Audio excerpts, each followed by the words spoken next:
दौवं सल्लक्षणीयम् उपादव्यधुवत्संयुक्तं गुणपज्जयाशयं वा जं तं भण्णन्ति सौवर्णो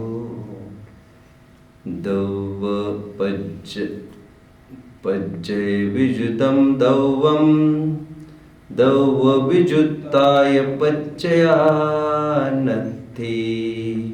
दोण्ढम् अनन्यभूतं भावं समणा परुवेन्ति दौवेन विनाणगुणा गुणैहिं दौवं विनाण संभवति अवदिरिक्तो भावो दौवगुणाणं हवति तमहा। मोक्षार्थियों, उपयोग को केंद्रित करिए। जैसा पूर्व में बताया गया है, कोई कहानी किस्सों का आधार नहीं होगा, ना ही कोई प्रेरणा होगी। कुछ basic principles we are seeing. Jain दर्शन जिसे कहते वो देख रहे हैं। जैन दर्शन क्या मानता है? बेसिकली उदाहरण के रूप में मैं आपको एक बात बताऊं। देखो, लोक में दो प्रकार के रजिस्टर्स होते हैं। एक होते हैं म्यूनिसिपल रजिस्टर्स। उनका पर्पस क्या है? म्यूनिसिपल रजिस्टर्स का उनका पर्पस ये है, इस ग्राम के, इस नगर के, कस्बे कस्बे के, हर नुक्कड़, हर गली के, हर चौराहे के, जगह जगह के, कहाँ पर कौन से लोग रहते हैं, बराबर उसका रिकॉर्ड आपको वहाँ पर मिलेगा। सीधी भाषा में हम और हमारे अड़ोस पड़ोसियों का ज्ञान वहाँ पर होता है। म्यूनिसिपल रजिस्टर्स में जाकर देखो तो आपको पता चलेगा कि अमुक ग्राम की पॉपुलेशन इतनी है, ये घर इस मालिक का है, ये यहाँ पर लोकेटेड है, उसके बगल में ये है, उसके बगल में ये है, पूरा कच्चा चिट्ठा गांव का मिल जाता है। That is called municipal register. एक दूसरे प्रकार के रजिस्टर्स होते हैं बच्चों, पेडिग्री रजिस्टर्स। सुना है किसी ने? हमारी वंशावली को कहने वाले रजिस्टर्स।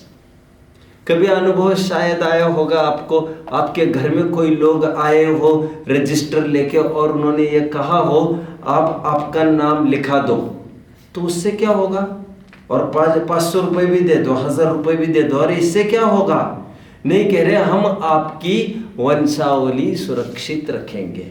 मतलब क्या करेंगे? मतलब ये करेंगे 20-30 साल बाद जब भी आपके बच्चे होंगे, आपके फिर आगे 50-60-70 साल बाद आपके नाती पोते होंगे, तब सबका रिकॉर्ड हम इसमें लिखते जाएंगे। तू कैसे जिंदा रहेगा तब तक? हम नहीं, हम पीढ़ी दर पीढ़ी यही धंधा करते हैं, हमारे पिताजी भी यही करते थे। हम सबका कच्चा चिट्ठा हम आज भी बता सकते हैं, आपके दादा के दादा, पड़दादा के पड़दादा क्या करते थे। कितने जन जानते जो मैं ये कह रहा हूं उसको? किसने सुना है? ऐसी वंशावली लिखने वाले भी लोग होते, सुना है किसी ने?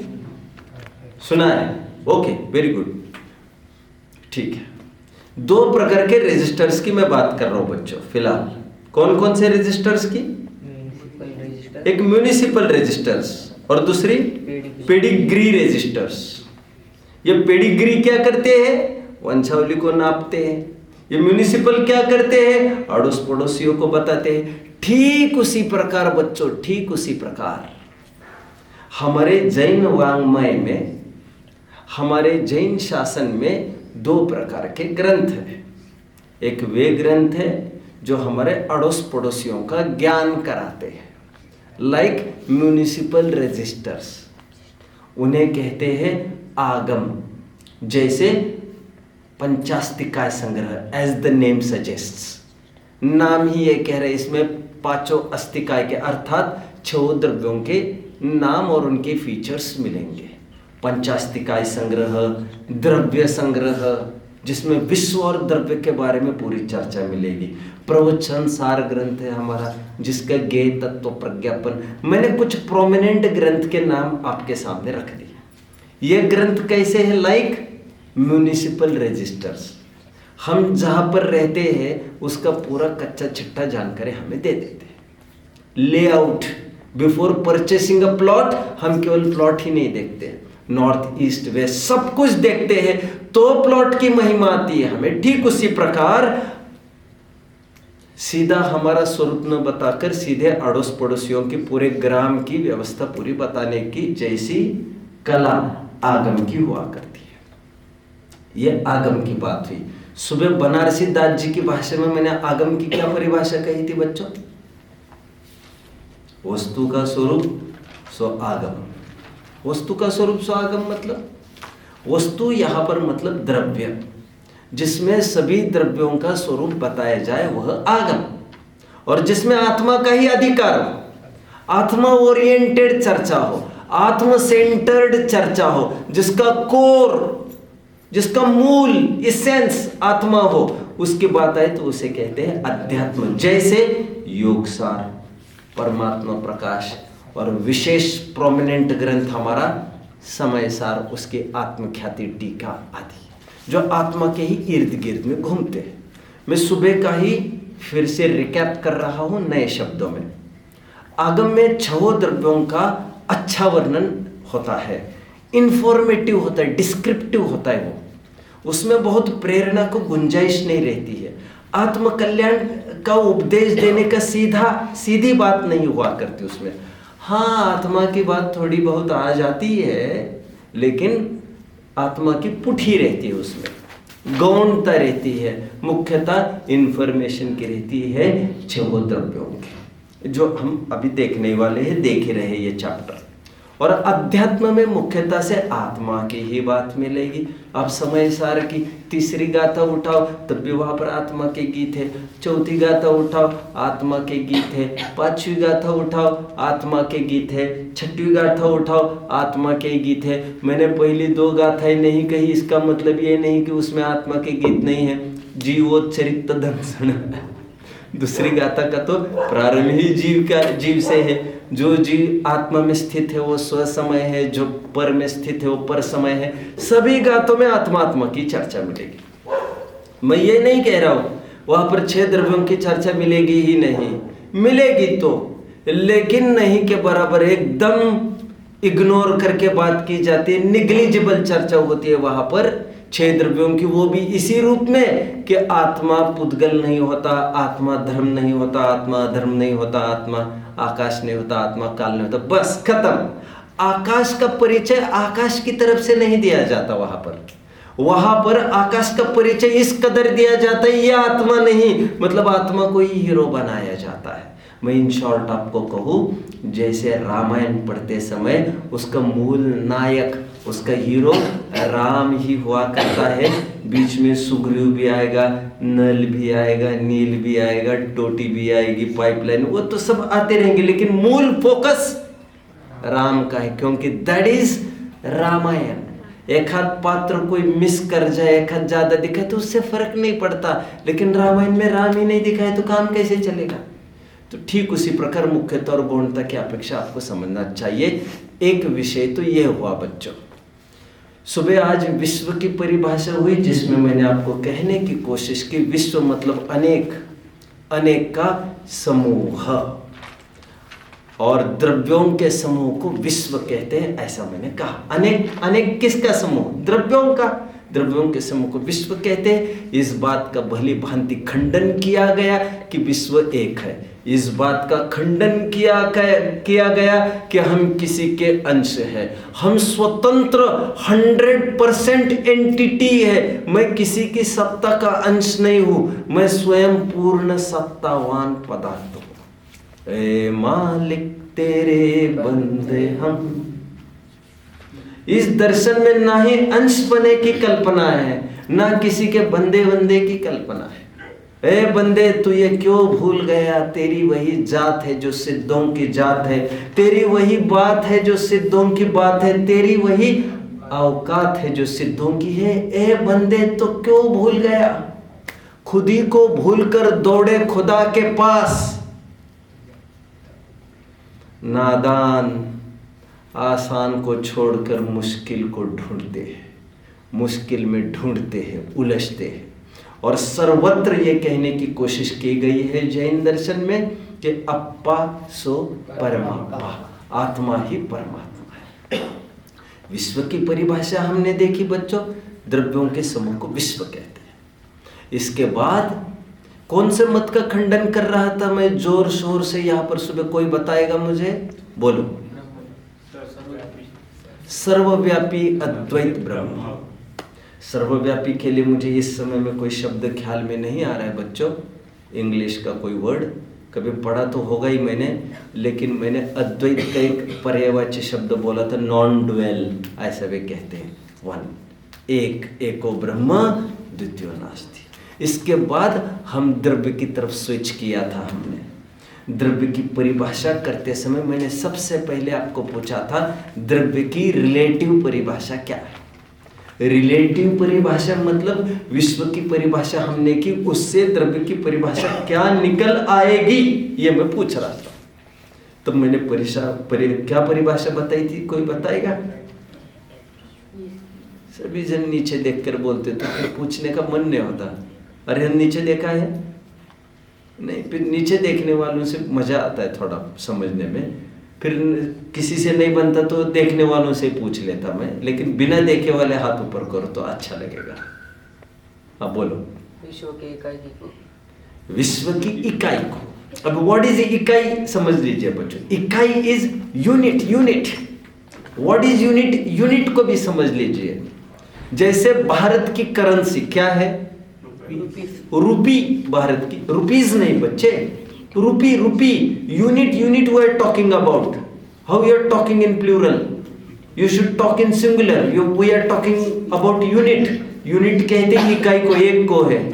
रुपी हमारी करेंसी है, राइट बच्चों?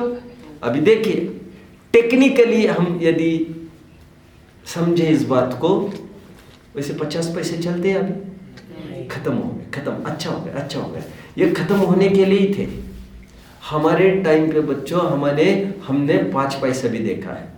हमारे टाइम पे बच्चों हमने 3 पैसा भी देखा है। हमारे टाइम पे हमने 2 और 1 पैसा भी देखा है, जब चलना बंद हो चुका था, तब चलना बंद हो चुका था। हमारे टाइम पर चलता था 25 पैसा, 20 पैसा भी चलता था, हमारे 10 पैसा भी चलता था, चलता तो था हमारे सामने। 2 और 1 पैसा नहीं चलता था। खैर, तब सोचने की बात यह थी बच्चों, पहले 25 पैसा चलता था, 50 पैसा भी चलता था, और चलते थे। लेकिन सोचने की बात यह है, तब बैंक्स में यह भी लिखा जाता था, जब भरा जाता था ना बैंक में कितने पैसे भरने हैं, कितने निकालने, तो वहां पर लिखा जाता था 220 रुपये 25 पैसे, ऐसा लिखा जाता था पहले जमाने में। 225 रुपये 30 पैसे ऐसे लिखा जाता था। अभी विचार की बात क्या है इसमें, कोई बताएगा? अरे भाई, जब आपकी करेंसी रुपी है तो रुपये से छोटी चीज कुछ भी होना नहीं चाहिए। टेक्निकली टेक्निक यही कहता है, टेक्निक यही कहता है, यूनिट उसे कहते हैं जो अविभाज्य हो। और जब आपका पैसा रुपये से भी छोटा है तो आपका यूनिट तो पैसा होना चाहिए। फिर अभी भाग्य से पैसा खत्म हो गया, मुझे लग रहा है पैसा चलता ही नहीं, मतलब 50 पैसा नहीं चलता ना अभी। देखा तो होगा आप लोगों ने, देखा। मतलब सबसे छोटा आज करेंसी क्या है? 1 रुपये। क्या? अब आ गया मजा। क्यों? अब जानते हो बच्चों, काल पाकर 1-2 पैसा बंद हो गया, काल पाकर 5-10 पैसे बंद हो गए, काल पाकर 20-25 पैसे बंद हो गए, काल पाकर 50 पैसे बंद हो गए। क्या कभी ऐसा काल आएगा बच्चों? बात को पूरी करिएगा जरा, कौन करेगा? बोलो। जब 1 रुपये भी बंद हो जाएगा, ऐसे कभी काल आएगा? इनका आधा पॉइंट बढ़ा दो, बड़ी आशा से देख रहे हैं मेरी तरफ, इनका भी आधा बढ़ा दो, यश का भी बढ़ा दो। कभी ऐसा टाइम आएगा जब 1 रुपये भी बंद होगा? सम्यद आएगा क्या? आएगा तो भारत क्या रहेगा? फिर करेंसी उनको बदलनी पड़ेगी। इसीलिए दुनिया यहाँ से हो जाए वहाँ हो जाए, 1 रुपया कभी नहीं जाएगा, कहीं नहीं जाएगा। 1 रुपया छपता रहेगा। समझ रहे हैं? इसका कभी अंत नहीं होगा। जिस दिन इसका अंत होगा उनको करेंसी बदलनी पड़ेगी। करेंसी और करेंसी का इकाई 1 रुपया क्या है बच्चों? इसलिए हम अपने बैंक में कभी कोई गया है, कभी विड्रॉल वगैरह स्लिप्स ली है, मुझे पता नहीं है आप क्या करते हो क्या नहीं और आज क्या चल रहा है, लेकिन वहां पर 100 रुपए नहीं लिखना है आपको, 100 मल्टीप्लाइड बाय 1 लिखना है। गौर किया किसी ने सोचा है? कितना बेवकूफ बना रहे 100 ये कोई टेबल का, हमको तो पहले पहाड़े नहीं आते, हम तो वैसे ही बहुत समझदार नहीं है, 2 के भी पहाड़ा भी हमको नहीं आ रहा, 100 मल्टीप्लाइड बाय 1 क्यों लिखना, सीधा 100 लिख देना। इसीलिए लिखना है आपको 100 रुपीज, मतलब ये 100 करेंसी से 100, कोई एक चीज नहीं है ये आप बता रहे वहां पर। और वहां पर भी लिख रहे हैं 100 मल्टीप्लाइड बाय 1 मतलब 1 रुपए तो मूल करेंसी है हमारे, ऐसे 100 करेंसीज हम दे रहे हैं, ये उसका अर्थ है। समझ रहे? देखो हम भी किसी को बात करते समय क्या कहते हैं? 20 रुपए हो तो देना। क्या बोलते हम? कोई कहते हैं 20 क्यों बोलते? 20 बोलो, 20 इसीलिए 20 दफे 1, उसको ये कहते हैं। वो 1 मिटेगा नहीं बच्चों, 1 इज द यूनिट। कितने जन फॉलो कर रहे हैं मुझे? उसका डिविजिबल होना संभव नहीं है। और पहले पैसा रहता था तो भारी आफत होती थी, और जबकि कहते थे इनकी करेंसी रुपये और पैसा भी चलता था तब तो, जबकि चलना नहीं चाहिए। अब कहीं भी जाएंगे जहां पर करेंसी पाउंड है, जहां पर करेंसी येन है, जहां पर करेंसी डॉलर है, वहां पर सबसे छोटी चीज मिलेगी आपको $1, उससे कम नहीं मिलना चाहिए आपको। समझ रहे हैं? बाहर क्या चल रहा है, क्या चलना चाहिए मैं नहीं जानता, मैं तो आपको क्यों बता रहा हूं इतना सारा बच्चों। इकाई यूनिट, उसके नीचे कुछ नहीं होता है। और यूनिट अपने में अखंड होता है, अखंड। यूनिट का अर्थ ऐसा नहीं कि मैं किसी का अंश हूं, मेरे जैसे और खड़े होकर एक ग्रुप हो सकता है, लेकिन मैं कोई अंश वैसा अंश नहीं हूं। भारत में से कोई कश्मीर हटा दो तो कश्मीर फिर वो तकलीफ हो जाएगी, बचा हुआ इंडिया का क्या होगा, ऐसी कोई बात नहीं है। यहाँ कितने जन समझ रहे हैं? ठीक है, यहां पर ये कह सकते हैं कंट्रीज के समूह को जिस प्रकार विश्व कहते हैं ऐसा जरूर कह सकते हैं हम द्रव्यों के समूह को। समझ में आता है? मैं आगे बढ़ता हूं बच्चों।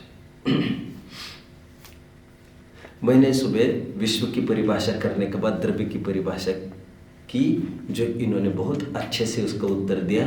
विश्व की इकाई को द्रव्य कहते हैं। ऐसी परिभाषा कहीं लिखी नहीं है, घबराने की जरूरत नहीं है। आप लिखोगे तो कोई उसको चूक दे सकता है, ऐसा हरगिज नहीं होगा, बस लिखी नहीं है, इतना ही मैं कह रहा हूं। मैं आगे बढ़ता हूं बच्चों। द्रव्य की, लेकिन ये तो रिलेटिव परिभाषा हुई, ये विश्व की तरफ से परिभाषा हुई। राम को ने लक्ष्मण के भाई, लक्ष्मण को ने राम के भाई, एक दूसरों से कब तक ये रिश्ता स्थापित होगा? स्वयं की तरफ से कोई अपनी पहचान हो कि नहीं हो? तो द्रव्य की क्या पहचान हमने दर्ज की थी, यहां पर कोई बताएगा? द्रव्य का एक लक्षण हमने स्थापित किया था, जो है वह द्रव्य है। बस द्रव्य के लिए होना जरूरी है, बस होना। सद्द्रव्य लक्षणम, सत मतलब एग्जिस्टेंस, टू बी, हयाती। और इसीलिए मैंने कहा था आप भी है और हम भी है, पुद्गल भी है और धर्म भी है, अधर्म भी है और काल भी है, हम सब एक है। किस अपेक्षा से एक है की अपेक्षा से एक है, क्योंकि सभी जन है।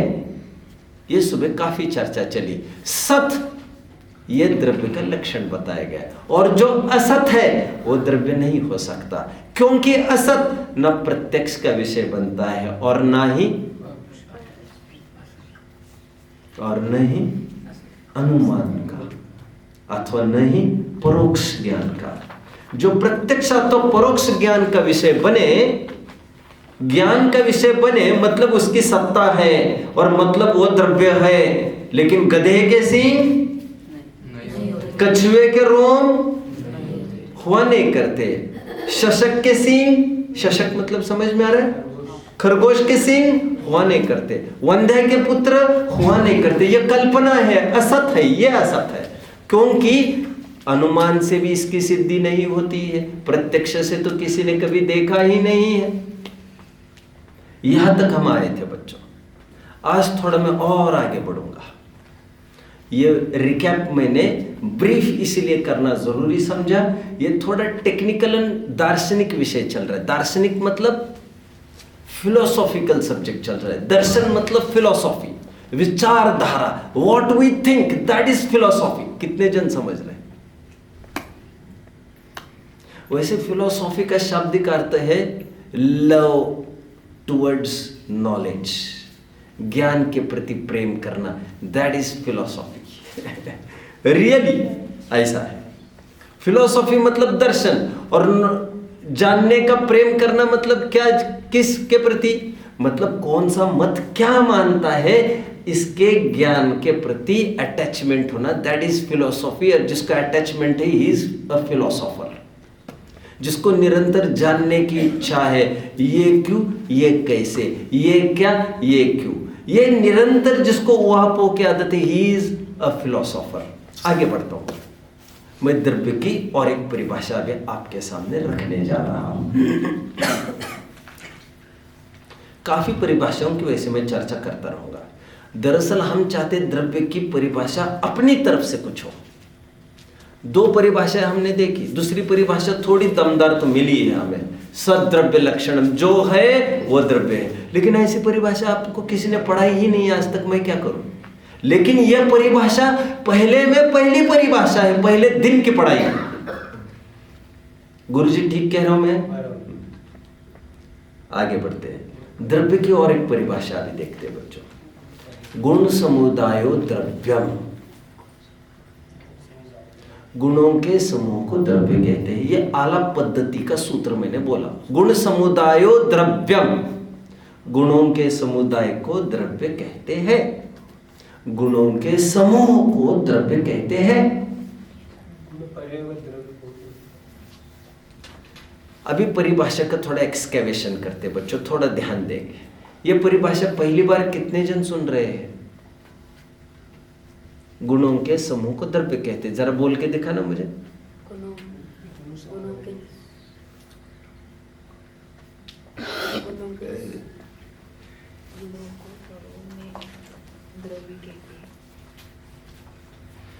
गुणों के समूह को द्रव्य कहते हैं। समूह मतलब ग्रुप, कलेक्शन। आप समझ रहे हैं? अभी इस शब्दों को फाइनल नहीं करना, आपके समझने के लिए मैं बस बोल रहा हूं इसको। जनरली लोक में कंपनी, ग्रुप, कमिंग टुगेदर, उसको कहते हैं। एक मैं काम चलाओ शब्द बोल रहा हूं, अभी काम चलाओ, आगे मैं इसको सुधार करके अच्छी बात करूंगा। अब मैं ये कह रहा हूं गुणों के समूह को द्रव्य कहा जा रहा है। कैसे हम इसको थोड़ा टेक्निकली प्रूव करते हैं इसको। कोई भी वस्तु होती है बच्चों, कोई भी वस्तु लो विश्व की, उससे कोई एक काम होता है ऐसा नहीं, उससे कई काम हो सकते, कई काम। देखो ये हाथ में मान के चलिए ये चीज है, मान के चलिए ये चीज है। अभी इसका क्या काम है, मैं वैसे ही पूछूं आपको, इसका क्या काम है? ये रिकॉर्डिंग कर लेता है। और क्या काम है? इसमें कुछ देखना हो तो देख सकते हैं। और क्या कर सकते हैं? इसमें कुछ सुनना हो तो भी सुन सकते हैं। और क्या कर सकते हैं इसका? और किसी को बहुत खा जा रहे हो तो खुजला भी सकता है, तो आपको हंसी आ रही होगी, आपको हंसी आ रही होगी। लेकिन यह काम करता है कि नहीं, इतना मेरा प्रश्न है। और इसकी प्रॉपर्टी तैयार हो गई। क्या प्रॉपर्टी इसकी? ये कठोर है। आप समझ रहे हैं? आप कपड़े से खुजला नहीं सकते, कुछ खुजला सकेंगे ऐसे इसको, फिर आपको बहुत ऐसा करना पड़ेगा उसको, लेकिन आपको कठोरता लानी पड़ेगी, उसके बिना आप खुजला नहीं पाओगे। मुझे क्या कहने, थोड़ा समझने की कोशिश करेंगे तो मुझे सफलता मिलेगी। मैं ये कह रहा हूं कोई भी वस्तु होती है उनसे हम कई प्रकार के काम लेते हैं, और कई प्रकार के काम लेते हैं। इससे यह सिद्ध होता है कि उसमें वे धर्म पाए जाते हैं, इसमें उसमें वे गुण पाए जाते हैं। चलो एग्जाम्पल, आग से आप क्या क्या काम ले सकते हैं? आग से, हाँ बोलो। बहुत बढ़िया, मूल मुद्दे की बात इन्होंने की, खाना पकाना। मतलब पहला काम हम ले सकते हैं, एक शब्द में बोलिए कोई, पाचक। क्या है वो? पाचक, पकाता है। अग्नि एक काम तो यह करती है। और कुछ है आपके दिमाग में? अग्नि और क्या काम करती है बच्चों? बोलो। शेकोटी करती है, उष्णता देती है, गर्मी देती है। इसको कहूंगा मैं दाहक। बहुत बढ़िया। इसको कहूंगा मैं दाहक। दहन करती है, दहन मतलब जलाती है, सीधी बात। अभी आँच देती है, उष्णता देती है, ये तो जलाने का ही एक छोटा रूप हो गया। और किसी काम में आती है बच्चों अग्नि? कोई ऐसा आदमी देखा आपने जिसको अग्नि तो चाहिए लेकिन ना उसको खाना पकाना है ना उसको गर्मी चाहिए? ऐसा कोई आदमी देखा है किसी ने? किसी ने देखा है? मैं देख रहा हूं और अब भी देख रहा हूं बच्चों। अग्नि का प्रयोग देखने के लिए भी होता है। अब भी देख रहे हैं हम अग्नि का एक में देख रहे हैं। पहले जमाने में भी जो लालटेन वगैरह हुआ करता था वो उसी के लिए, तो वो कोई हीट के लिए थोड़ी हुआ करता था, ना कोई खाना पकाने के लिए होता था, वो तो पढ़ने के लिए, प्रकाशक। आइए हमने डिराइव कर लिया एक चीज, अग्नि में कई गुण हैं जिसमें हमने कितने सॉर्ट आउट किए? दाहक, प्रकाशक और पाचक। 3 काम उसमें है, मतलब उसमें 3 गुण है। ये तो 3 महीने आपको दिखाए, ऐसे कई दिखाए जा सकते हैं। दिखाए जा सकते हैं कि नहीं बच्चों? दिखाए जा सकते। चलिए और एक उदाहरण लेता हूं मैं, आम्रफल का। आम्रफल, मैंगो फ्रूट। उससे हम स्वाद में किसको अच्छा लगता है बच्चों? स्वाद में किसको अच्छा लगता है? सभी जन विरक्त है, बहुत अच्छा। हमें ऐसे ही बच्चे चाहिए जो स्वाद से बिल्कुल विरक्त हो, जिनको अच्छा और अच्छा नहीं लगना का कोई फंडा नहीं चाहिए। अब बैठ सकते हैं।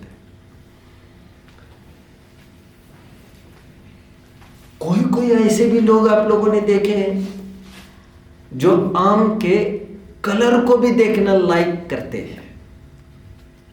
अपन जस्ट एक्सकेवेट कर रहे, एक्सप्लोर कर रहे हैं, आम से कितने काम निकल सकते हैं। कभी कभी सोने को भी बहुत अच्छा लगता है।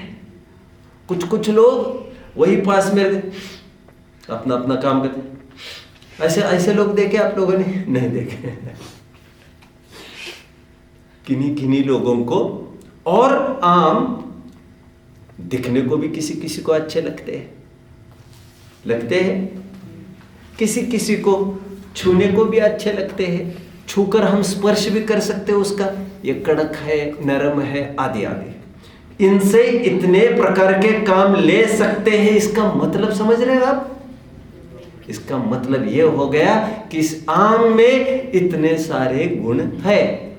कितने सारे हैं? स्पर्श, रस, गंध, वर्ण, आदि, आकार, आदि। कितने गुण बताए मैंने? स्पर्श भी, रस भी, गंध भी, वर्ण भी, आकार भी। थोड़े बहुत बता रहा हूं मैं। एक आम से कितने सारे काम निकलते हैं। मतलब ऐसा कोई भी द्रव्य आप उठाएंगे, आप ये पाएंगे वो कई सारी चीजों का काम करता है। इसका मतलब उनमें वे गुण पाए जाते हैं। सोना किस काम आता है आपको लगता है? ऑर्नामेंट के रूप में ही काम आता है, इतना ही लगता है आपको? Then you are wrong. Silver किसके लिए काम आता है आपको क्या लग रहा है बच्चों? Ornament. Then you are wrong. गुरुजी पीछे से कह रहे दवाइयों में काम में आता है। स्वर्ण भस्म सुना है किसी ने? स्वर्ण भस्म के रूप में उसको दिया जाता है, बड़ी महंगी दवाइयाँ होती है, वो दवाइयों का काम करती है। मतलब हम चूक गए, हम ये समझ रहे थे वो केवल आग का विषय है, लेकिन आज पता चला उसमें वर्ण के साथ साथ रस भी है, कुछ खाई जाने वाली वस्तु भी है। चलो सोना और किसी में काम आता है बच्चों इसके अलावा?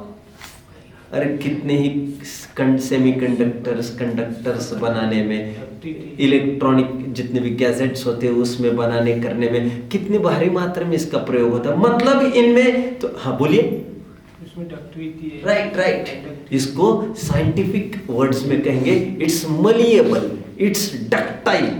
मलिएबल मतलब can be pressed into plate, ductile मतलब can be rolled into wire form, एक स्ट्रिंग हो सकते, दैट इज डक्टाइल। कितने जन समझ रहे बात को? ये फिजिक्स में पढ़ा है किसी ने बच्चों? फिजिक्स, केमिस्ट्री, साइंस में मलिएबल, डक्टाइल नहीं पढ़ा आप लोगों ने? ओके, नहीं पढ़ा। Do you know why aluminium is used in aeroplanes? ये भी नहीं हुआ आपको? एल्यूमिनियम वगैरह कुछ नहीं है, क्योंकि इट्स लाइटर। क्या है? लाइटर। अभी इसी तर्ज पर गोल्ड को हम लेंगे तो क्या कहना पड़ेगा? गोल्ड भारी होता है, स्निग्ध होता है। ये उसके प्रॉपर्टीज की मैं बात कर रहा हूं। कितने जन मुझे फॉलो कर रहे हैं? निष्कर्ष, कोई भी वस्तु आप लेंगे तो आप ये पाएंगे उसमें कई प्रकार के प्रॉपर्टीज हैं। केमिस्ट्री और फिजिक्स में और कुछ नहीं होता है बच्चों। जो आगे साइंस पढ़ेंगे, जिनको केमिस्ट्री पढ़ना है, फिजिक्स पढ़ना है आगे, उन्हें केमिस्ट्री में तो यही करना पड़ता है। एक कोई सैंपल दिया जाता है और सैंपल में आपको टेस्ट करना है, तो उसकी प्रॉपर्टीज से आप टेस्ट करते रहते हैं। इसका प्रॉपर्टी जैसे इसका मेल्टिंग पॉइंट क्या है, इसका is it soluble in water और नॉट, डज इट इवापोरेट और नॉट, इज इट वोलेटाइल और नॉट, मतलब आपको ये प्रॉपर्टीज होती है सब। उसका बॉइलिंग पॉइंट क्या है, उसका एक्सेट्रेटर, मैं अभी उस फील्ड में नहीं जाना चाहता। तो उससे तय करती है वस्तु क्या है। मतलब किसी भी वस्तु के कई सारी प्रॉपर्टीज होती है, ये आज विज्ञान भी सिद्ध कर रहा है। प्रॉपर्टीज मतलब धर्म, प्रॉपर्टी मतलब धर्म। लोक में प्रॉपर्टी संपत्ति को कहते हैं बच्चों। संपत्ति मतलब प्राप्त होना, संपत्ति मतलब प्राप्त होना। जो द्रव्य को प्राप्त होता है that is property, that is संपत्ति एंड दैट इज गुण। प्राप्त होता है मतलब ऐसा मैं नहीं कह रहा हूं पहले अलग था और फिर हो गया। प्राप्त मतलब जिनमें वन्य से एक दूसरे में घुसे पड़े। गुण समुदायो द्रव्यम, द्रव्य गुणमयी है, गुण द्रव्यमय है, दोनों एक में एक है। समझ रहे हैं बात को? Both are inseparable, both can't be parted from each other. एक है तो दूसरा है, दूसरा है तो एक है, एक से ही दूसरे की पहचान है, दूसरे से ही एक की पहचान है। ये ऐसा नहीं है कि हाइड्रोजन और ऑक्सीजन दो अलग अलग चीजें कंबाइन करके वाटर हो गया, वाटर का फिर से डिस्टिल, क्या कहते हैं उसको, डिस्टिलेशन की इलेक्ट्रोलिसिस, जो कहना वो कहे, और फिर उसका फिर से इलेक्ट्रोलिसिस करके हाइड्रोजन और ऑक्सीजन अलग कर लिया। ऐसा कभी नहीं होता कि आत्मा और ज्ञान को मिला लिया और किसी प्रोसेस से फिर से आत्मा को ज्ञान से रहित कर दिया, ऐसा संभव नहीं। गुण समुदायो द्रव्यम, गुणों के समूह को द्रव्य कहते हैं। हर एक द्रव्य प्रॉपर्टी का पिंड है, प्रॉपर्टी गुणों का पिंड है, धर्मों का पिंड है, शक्तियों का संग्रहालय है, स्वभावों का पिंड है। कई प्रकार के भाव, कई प्रकार के स्वभाव, प्रॉपर्टीज, धर्म, कैरेक्टरिस्टिक्स उसमें बने रहते हैं। कितने जन मुझे फॉलो कर रहे हैं बच्चों? Very good, very good. खरेखर बच्चों लक्ष्मी है ना, लक्ष्मी, लक्ष्मी किसे कहते हैं? संध्याकाळी लक्ष्मी येते का घरी? कधी येते? संध्याकाळी झोपल्यावर का झोपण्याच्या आधी? बादली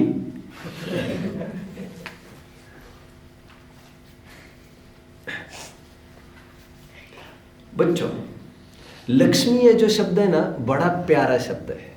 लक्ष्मी मतलब समझते लोग पैसा, जानते हो?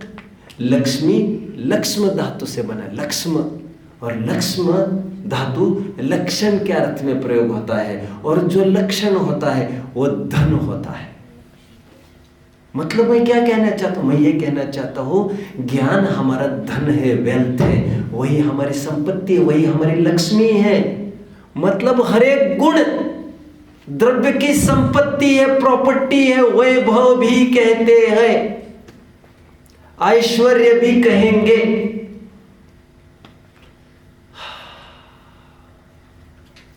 आगे बढ़ते बच्चों, हो गया? आइए अभी और एक तिकड़म पड़ रही है बीच में थोड़ी सी। वो क्या? मैं सुलझाता हूं। हमने अभी विश्व की परिभाषा की, उसमें भी हमने समूह शब्द का प्रयोग किया।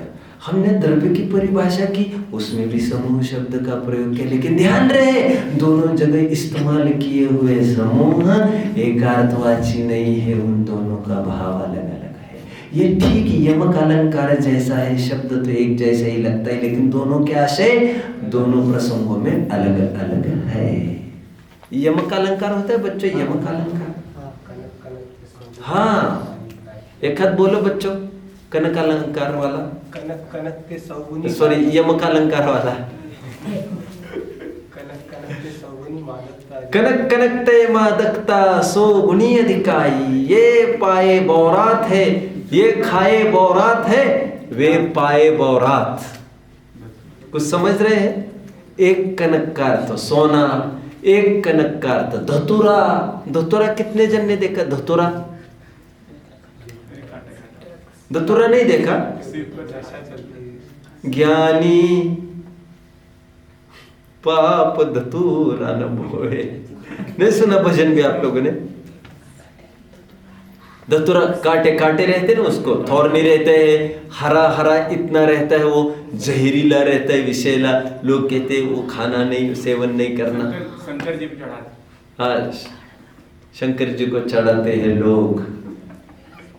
देखा है? नहीं देखा आप लोग? उसे भी कनक कहते हैं, गोल्ड को भी कनक कहते हैं। कनक कनक ते मादकता, यहाँ पर दोनों जगह शब्द कनक है, लेकिन एक कनक सोने के अर्थ में और एक कनक धतुरा के अर्थ में। बच्चों, जितने भी शब्द सोने के अर्थ में है, सब वे शब्द जहर के भी अर्थ में है, नशे के पदार्थ के भी अर्थ में है। क्या योग है, क्या योग है ये। जय जय धात्वागत्यार्था ते ते ज्ञानार्था, जैसी बात है ये। जो जो धातु गमनार्थक होते हैं वे ज्ञानार्थक भी होते हैं, जैसी ही ये भी बात है। जो जो शब्द सोने के अर्थ में होता है वे शब्द जहर के भी अर्थ में होता है। जहर चढ़ जाता है, जहर चढ़ता है, सोना होने से जहर चढ़ता है। अरे नहीं नहीं, ऐसा नहीं, सबको नहीं होता। अरे नियम तो सबको समान लगेंगे, ऐसा थोड़ी होता है। कॉमनली ही बात की जाती है, इतना फड़फड़ाने की गरज नहीं है। समझ रहे? भरत चक्रवर्ती जैसे विरले होते। ठीक है, मैं कहाँ तक खड़ा हूं बच्चों? यमक अलंकार की बात आपने पूरी हुई। मैं क्यों कह रहा हूं ये यमक अलंकार कहाँ से आया? हाथ ऊपर। यमक अलंकार का कहाँ से प्रकरण आ गया बच्चों? खड़े रहेंगे, जल्दी खड़े रहेंगे, जल्दी। देखो देखो कौन जल्दी खड़ा रहता है, देखो कौन फर्स्ट आता है।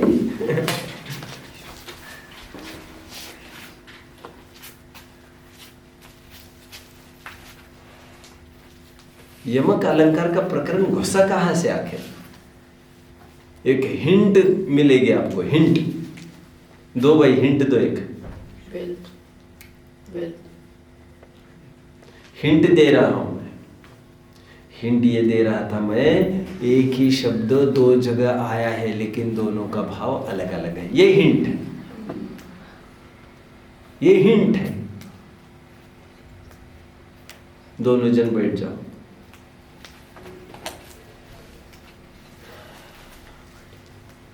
अब दोनों को बैठना है, बैठ जाओ।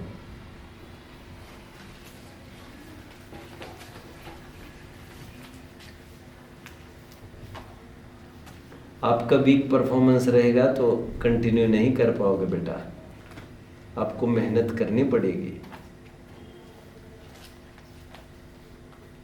बोलो। समूह शब्द दोनों जगह आया है, द्रव्य की भी परिभाषा में और विश्व की भी परिभाषा में। द्रव्यों के समूह को विश्व कहते हैं, गुणों के समूह को द्रव्य कहते हैं, लेकिन समूह शब्द दोनों जगह आने पर भी दोनों का आशय अलग अलग है। कैसे अलग अलग है मैं बताता हूं आपको। देखो बच्चों, ग्रंथों में 4 प्रकार के संबंध बताए गए हैं। एक होते हैं संयोग संबंध। संयोग संबंध उनको कहते हैं जिन वस्तुओं के बीच में माना जाता है, जिन वस्तुओं को मिलाया जा सकता है फिर अलग किया जा सकता है।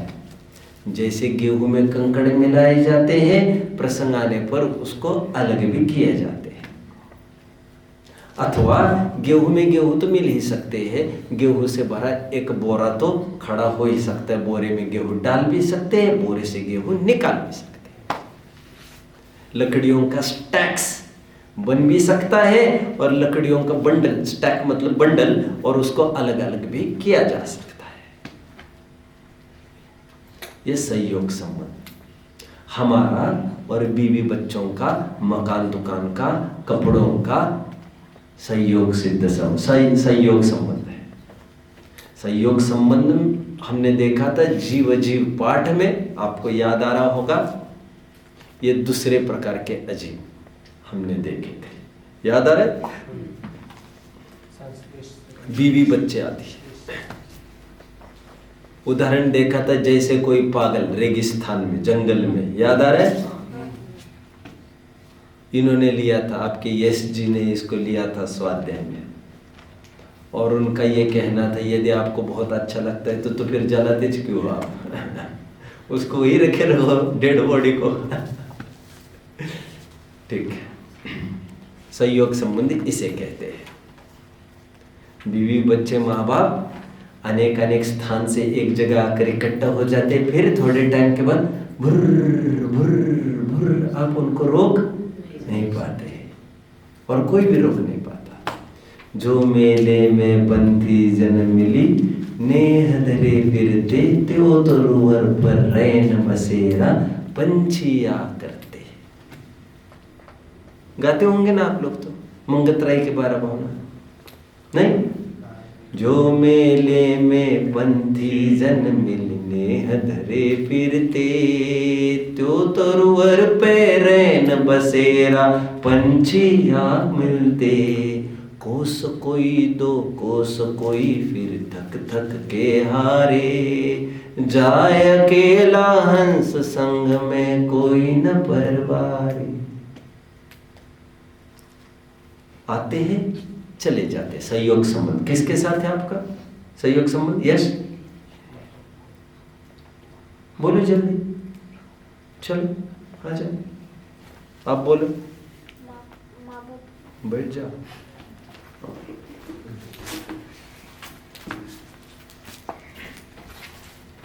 दूसरे संबंध होते हैं बच्चों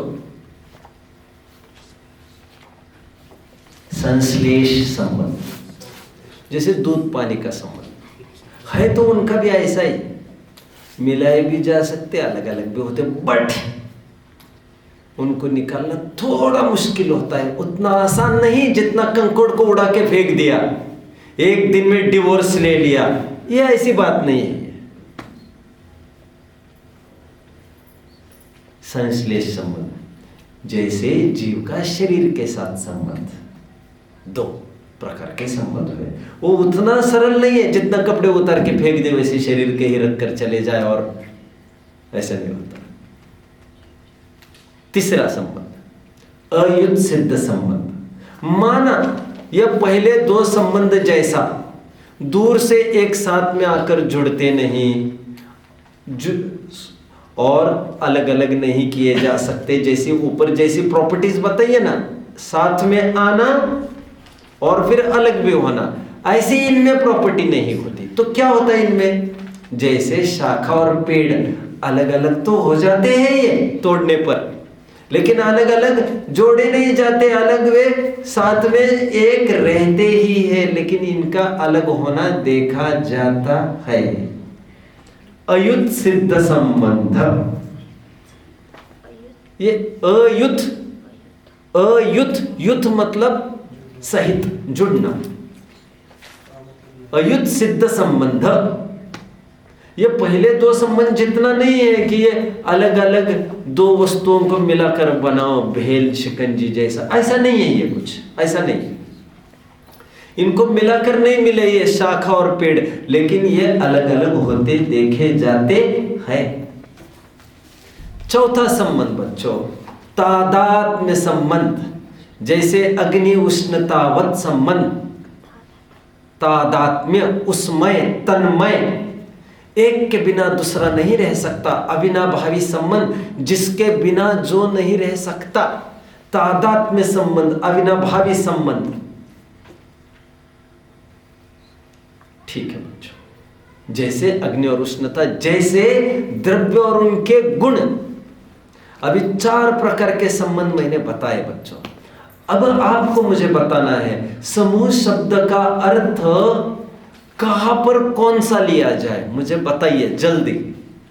टिक टिक 1, टिक टिक 2, जल्दी जल्दी, हाँ बोलो, बोलेगा कोई, बोलेगा कोई बच्चों? प्रश्न नहीं, प्रश्न कितने जन समझ रहे हैं? प्रश्न में रिपीट करता हूं, मैं ये कह रहा हूं समूह शब्द 2 जगह आया है, विश्व और द्रव्य की परिभाषा में। समूह शब्द कहां पर, किस रूप में आया है? लगभग लगभग मिलता जुलता, कहां पर अर्थ जम सकता है, मिलता जुलता, वैसा का वैसा होना जरूरी नहीं। जल्दी टाइम अप, बोलो अरहत। संश्लेष संबंध, जैसे कि गुणों के समूह को बोलो। तादात्म्य संबंध, जैसे द्रव्य के समूह को विश्व में। सुनिए बच्चों, जब विश्व की परिभाषा आती है, द्रव्यों के समूह को विश्व कहते हैं, तो वो संबंध संयोग संबंध जैसा है। गेहूं के सभी दाने एक बराबर रहते हैं, लेकिन कोई किसी में घुसता नहीं है। एक दाने को पिसे जाने पर दूसरे दाने को तकलीफ नहीं है उससे। आप पकड़ रहे हैं मेरी बात को? सभी दाने अलग अलग, अलग करो अलग रखो, अलग करो अलग, उससे कोई फर्क नहीं पड़ता एक दूसरे में, संयोग संबंध। इसी प्रकार 6 द्रव्य है, रहते एक ही साथ है। प्रसंग पड़े तो जीव शरीर से दूर चला जाता है, माइक से दूर चला जाता है, उससे अभिधर्म अधर्म से दूर नहीं चला जाता, तो ये मजबूरियां है। लेकिन ये स्पष्ट रूप से अलग अलग द्रव्य है, संयोग संबंध है। और जो द्रव्य की परिभाषा में गुणों के समूह को द्रव्य कहते आया, यहाँ पर समूह शब्द तादात्म्य संबंध वाचक है। इनसेपरेबल, अविभाज्य है, उनका विभाजन नहीं हो सकता। They can't be parted from each other, उनको अलग अलग नहीं किया जा सकता। द्रव्य गुणमयी, समझ रहे बच्चों? आगे बढ़ते हैं, आगे बढ़ते हैं। समूह शब्द का अर्थ पकड़ में आया बच्चों, दोनों जगह अलग अलग। बोरे में दाने डाले जा सकते, बोरा पलटा जा सकता है। ऐसा द्रव्य में नहीं समझना कि गुण का समूह मतलब गुण इकट्ठे किए गए और फिर अलग किए जा सकते, ऐसा नहीं। इसलिए मैं थोड़े टाइम पहले कलेक्शन कह रहा था। मैं आपको और कौन से 2-3 इंग्लिश वर्ड्स बोले, कमिंग टुगेदर भी बोला, द्रव्य की परिभाषा में 2-3 इंग्लिश वर्ड्स बोले, और मैंने तुरंत ये कहा ये काम निकालने के लिए कह रहा हूं, मैं जल्द ही अच्छे शब्द बोलूंगा। ख्याल में है आपको? कलेक्शन मतलब आप ऐसा नहीं समझे कि कलेक्शन मतलब इकट्ठा किए हुए है ना। This is not coming together, this is being together. पास आना नहीं, पास रहना। साथ आना नहीं, साथ रहना। कितने जन समझ रहे हैं बच्चों? आना उसको कहते हैं जब पहले कभी दूरी हो, लेकिन द्रव्य की गुणों की कभी भी दूरी रही ही कहा है। यह हमने द्रव्य की एक परिभाषा देखी, एक मतलब आगे की परिभाषा देखी। और हमारे पास अभी 10 मिनट है। वैसे 10 मिनट और कुछ पढ़ाने का भाव है बच्चों? कितने जन तैयार हैं? विषय अभी तक का कितने जन को समझ में आ रहा है ये मुझे बताइए। थोड़ी ऊंचाई पर चलने वालों, हाँ मैं अभी थोड़ी ऊंची बात कहने जा रहा हूं, मैं ऊंची बात। थोड़ा धैर्य को रखना है ना, और उपयोग को केंद्रित करना। देखो, बैठो बेटा बैठो। देखो, द्रव्य की और एक परिभाषा तत्वार सूत्र में आई है, गुण पर्यवत द्रव्य। क्या ये है? गुण पर्याय वाली वस्तु को द्रव्य कहते हैं। मतलब कुल मिलाकर द्रव्य भी है, गुण भी है और पर्याय भी है। तीनों वस्तु है कि नहीं है बच्चों? तीनों वस्तु है कि नहीं है? जरा मुझे कोई बताएगा, तीनों वस्तुएं है कि नहीं है? कितने जनों को लग रहा है तीनों वस्तुएं है? द्रव्य भी, गुण भी और पर्याय भी, राइट? जानने में आ रही है क्या? अरे पर्याय तो साफ साफ जानने में आती है हमें, पर्याय तो साफ साफ जानने में आती है हमारे। अभी पर्याय की चर्चा मुझे भाग 3 में करनी है एक्चुअली ज्यादा, वहां पर भी एक पार्ट है द्रव्य गुण पर्याय का, तो अभी उसको मुझे छोड़ना पड़ेगा थोड़ा। लेकिन पर्याय का अर्थात जाते जाते इतना ही कहूंगा, मेरे पास कोई पर्याय नहीं रहा है। पर्याय मतलब बदलाव, चेंज। लोक भाषा बच्चों, लोक भाषा। और पर्याय मतलब यहां पर भी अपन कहते हैं पर्यायवाची, मतलब समान, वही नहीं दूसरा, इसी को कहते हैं पर्याय। प्रत्येक समय में पर्याय है, मतलब ये नहीं दूसरा दूसरा दूसरा दूसरा दूसरा दूसरा, निरंतर परिणमन परिणमन, परिवर्तन परिवर्तन परिवर्तन, क्रिया क्रिया क्रिया क्रिया, कार्य कार्य कार्य कार्य। अभी मैं उसकी बात नहीं करूंगा, मैं ये कह रहा हूं कोई भी चीज हमें दिखती है तो दिखता क्या है बच्चों? हमें द्रव्य या गुण या पर्याय क्या दिखता है? हमें जो भी दिखता है बच्चों, वो दिखती है हमें प्रत्यक्ष पर्याय। वो भी धर्माधर्म आकाश काल की नहीं, जीव की भी अभी थोड़ी देर के लिए नहीं, आंखों से की बात कर रहा हूं। आंखों से यदि हमें कुछ दिखता है तो पुद्गल की कोई अवस्था दिखती है, अवस्था। समझ रहे? अभी पर्दाफाश करने वालों, इसलिए मैंने कहा उपयोग को थोड़ा केंद्रित करना है आपको। आप में से कितने जन ने आज तक आम का रस चखा है? और मैं आपको ये कह रहा हूं, आपने आम का रस नहीं चखा है, आपने आम का या तो मिठास चखी होगी या खटास चखी होगी, ऐसा कुछ चखा होगा, या तीसरी कोई अवस्था चखी होगी, लेकिन रस नहीं चखा है आपने। कितने जन ने आज तक रंग देखा है? तो मैं आपको कहूंगा, आपने काला देखा होगा, पीला देखा होगा, हरा नीला देखा होगा, लेकिन हरगिज आपने रंग तो नहीं देखा। रंग एक गुण है, ये तो सब उसकी पर्याय है, ये तो अवस्थाएं है जो बदलती है, उसे अवस्था कहते हैं। जो नहीं बदलता है उसे गुण कहते हैं। गुण, द्रव्य और गुण स्थायी रहते हैं, अनादि निधन रहते हैं, इसलिए उनका तादात्म्य संबंध कहा है। लेकिन पर्याय का द्रव्य के साथ अभी है, दूसरे समय में नहीं है।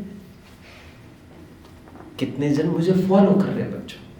आम पहले हरा था, कच्चा था, कड़क था, खट्टा था, आज पीला भी हो गया, मुलायम भी हो गया, दिखने को भी अच्छा हो गया, थोड़ा सा रसीला भी हो गया, मधुरता भी आ गई उसमें, आदि आदि आदि आदि। स्टेट बदल गई, लेकिन कहते क्या है? आम कच्चा था, आम पक गया, राइट? उसकी अवस्था बदली, अवस्था।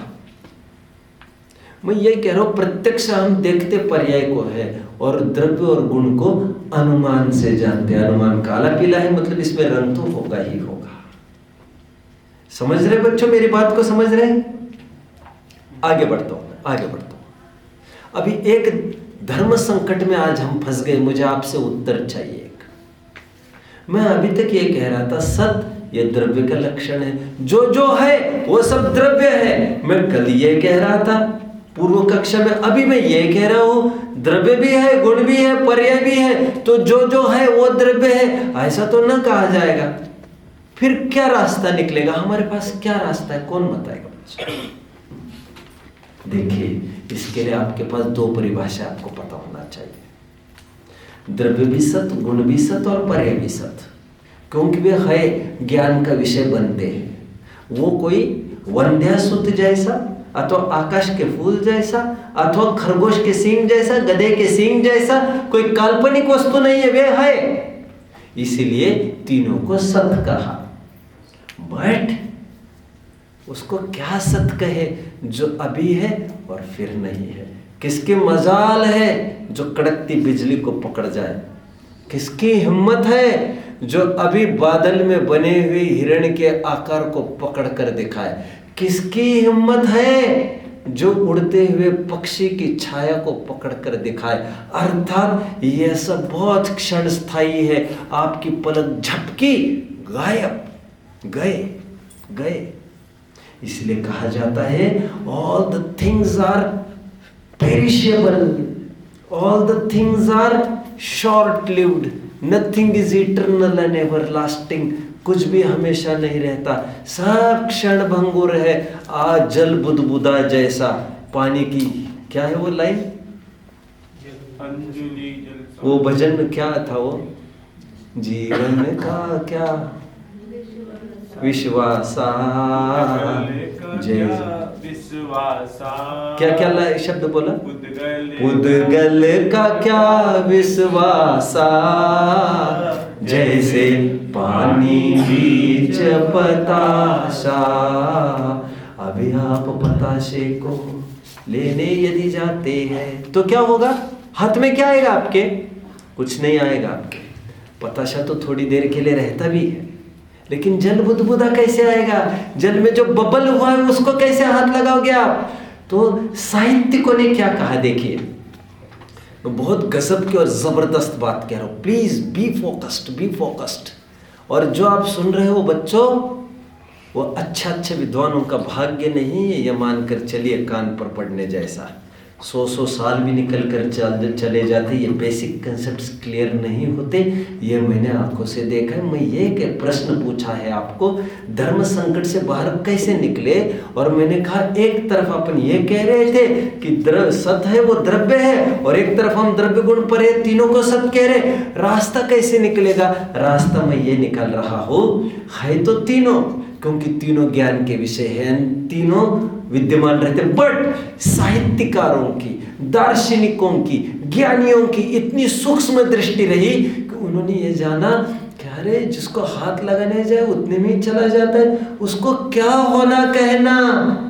जो नित्य हो उसी को है कहो, जो अनित्य है, अभी है फिर नहीं, उसको क्या होना कहना।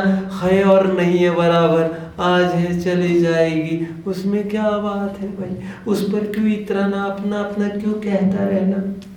वो है भी और नहीं भी है बराबर। इसलिए साहित्यिकों ने पर्याय की सत्ता को गौण करके उसको असत ही कह दिया, इसलिए उसको सपना कह दिया। जैसे कोई सपने को अपने पकड़ नहीं सकता, जैसे कड़कती बिजली को पकड़ नहीं सकता, जैसे बादल में बैठे हिरण को नहीं पकड़ सकता, चंद्रमा में बैठे हुए शेर को नहीं पकड़ सकता, उसी प्रकार पर्याय को पकड़ना किसी के बस की बात नहीं है। साहित्यकारों ने पर्याय को मिथ्या कहा, इसलिए वे कहते एको ब्रह्म द्वितीयो नास्ति, ब्रह्मम सत्य जगत मिथ्या। जगत मतलब पर्याय मिथ्या है।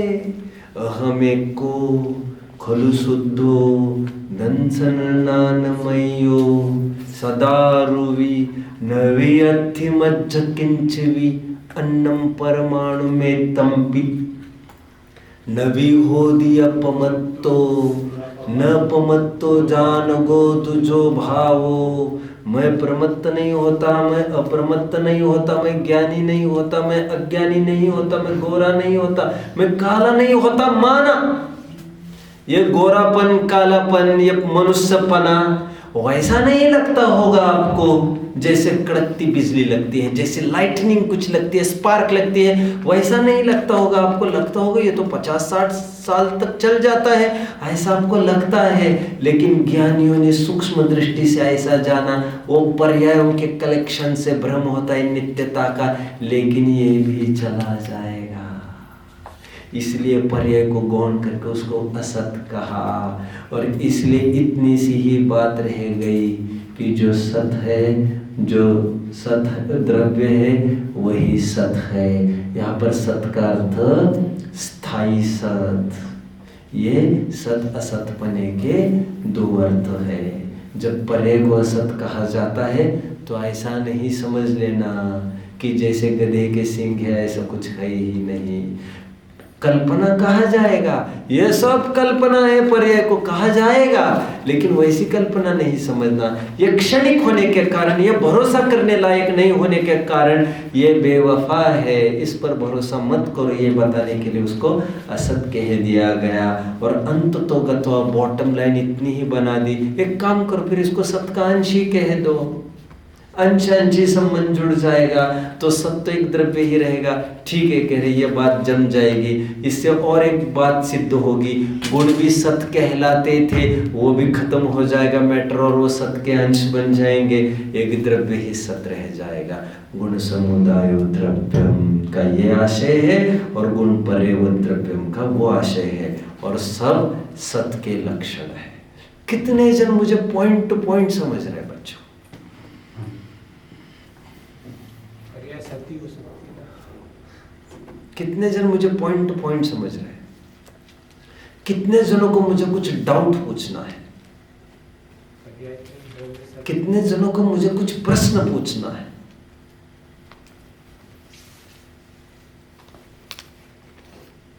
इतनी मायूसी क्यों है? कैसे चलेगा? अब दुकान में भी खड़े और कहते कुछ सामान भी नहीं लेना है, कैसे काम चलेगा? तो इरादा तुम्हारा दूसरा कोई है, फिर इरादा दूसरा कोई होगा। फिर इसमें क्या समझ में नहीं आ रही है बताओ, तो मैं उसको फोकस करूं। मैं ये कह रहा हूं आपको, कोई प्रश्न पूछो मुझे कुछ। यश, क्या समझ में नहीं आ रहा आपको?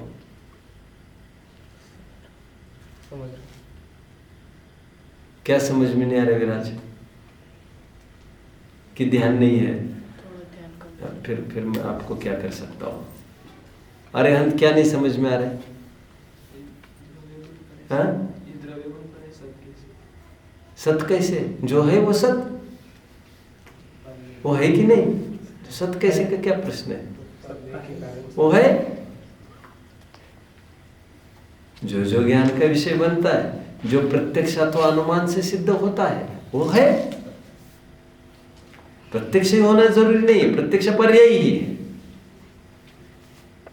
अर्णव, क्या समझ में नहीं आ रहा आपको?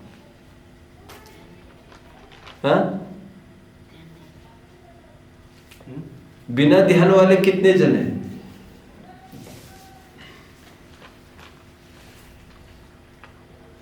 बिना ध्यान वाले कितने जन? समझने की पूरी कोशिश कौन कर रहे थे? अरे लाला, ये विषय कोई बताने वाला नहीं है आपको। ठीक है, ओम नमः। हाँ, कुछ बोल रहे थे गुरुजी आप? द्रव्य सत है ना, हाँ, तो पर्याय सती है, उत्पाद हाँ तो है ही। ठीक है। निज निधि निज में बता